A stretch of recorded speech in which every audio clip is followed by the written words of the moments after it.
Welcome back. We just discussed two popular formats to share your research insights, presentations and research reports. Now we're going to dig into one of those formats, presentations, and learn how to present insights in an engaging way. Let's start by opening up the presentation template.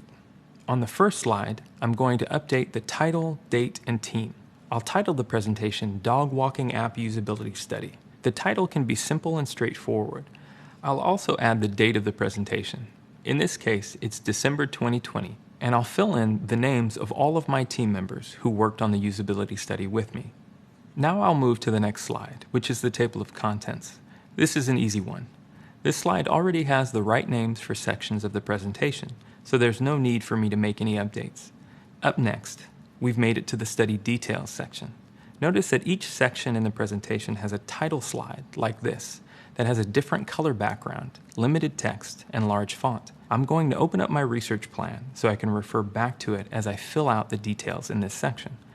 Alright, now that I've got my research plan pulled up, let's take a look at the first slide in this section, the project background. The project background explains what led you to conduct this research, including why the insights were needed and what impact they will have on decisions being made. For our project background, I'll write, we're creating a new app to help people find and schedule dog walkers. We need to find out if the main user experience, finding and scheduling a dog walker, is easy for users to complete. Next up, study details. I'm going to refer to my research plan again to complete this slide quickly. I'll start by updating the first column with our two research questions. How long does it take a user to find and book a dog walker in the app?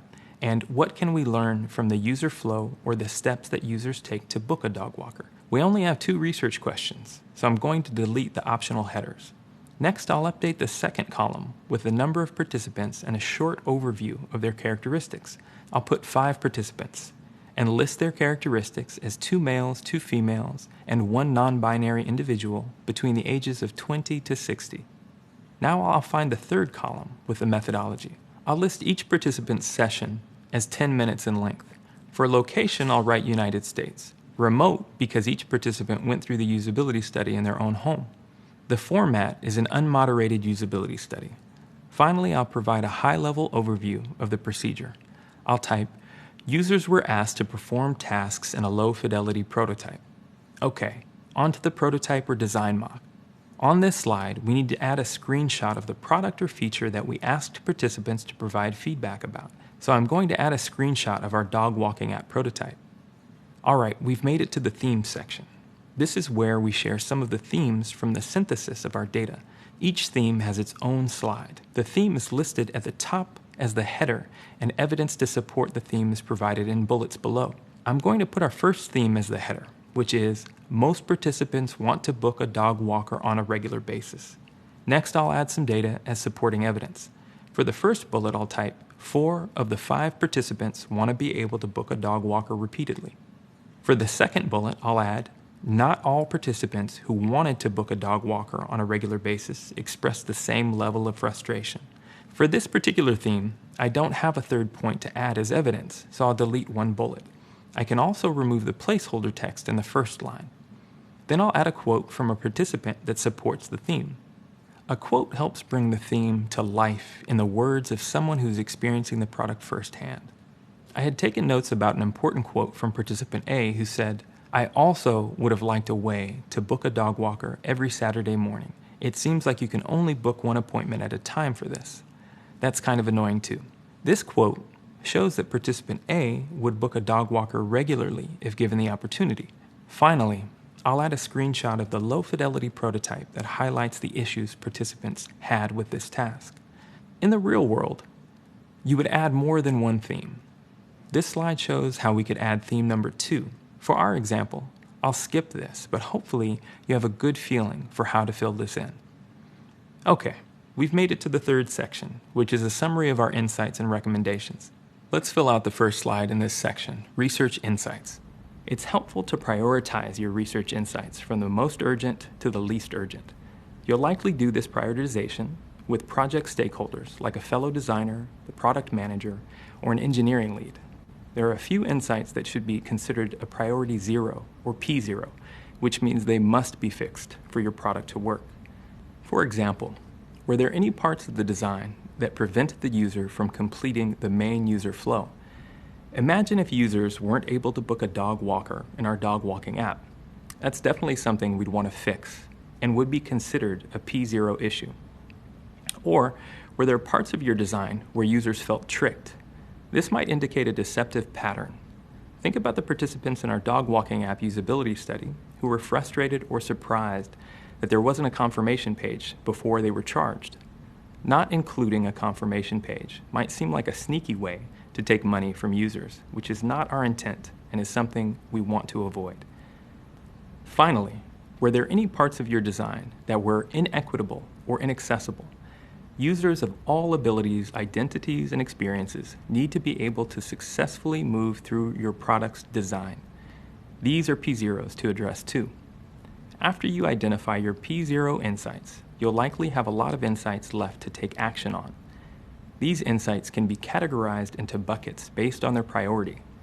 In addition to priority 0, you might have buckets called priority 1 and priority 2. Let's think about an example of an insight that might be categorized as priority 1. During the usability study on the dog walking app, many participants said they wanted to be able to make a recurring appointment with a dog walker. Since participants shared this pain point, you could consider it as priority 1 or P1. One reason you might not consider it as a priority 0 is that even without the recurring appointment feature, the user can still complete the main flow in the app. You could reason that the extra ability to make a recurring appointment with a dog walker would improve the user experience, and therefore could be considered a P1 to include in a future prototype to be tested. If your team ends up with lots of priority 1 insights, you may choose to further categorize these insights by adding another bucket called priority 2. For example, you and your team might review a list of 10 insights that you initially categorized as priority 1 and identify which of those insights to address this month, which would stay as priority 1 versus next month, which would become priority 2. This additional ranking enables smaller teams to divide up the work and focus on the most important design changes first. I'll show you how to add in one insight as an example.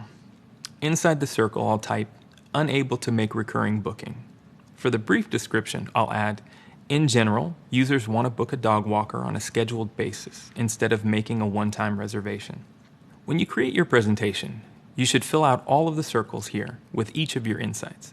You will often have 3 to 5 strong insights, so we have spaces for 4 insights in this template. Next, we need to provide some recommendations to our stakeholders.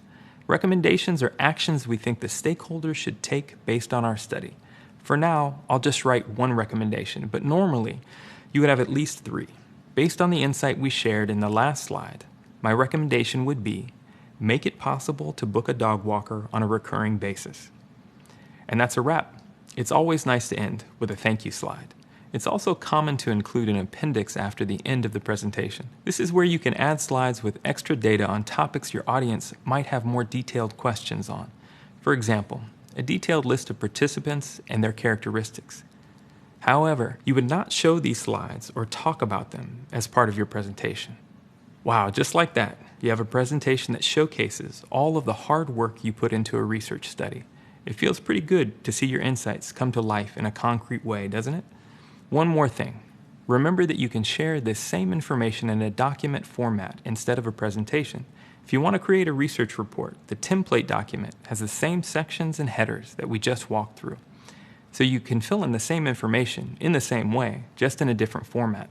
Next up, we'll talk about how to deliver a presentation and let your insights shine.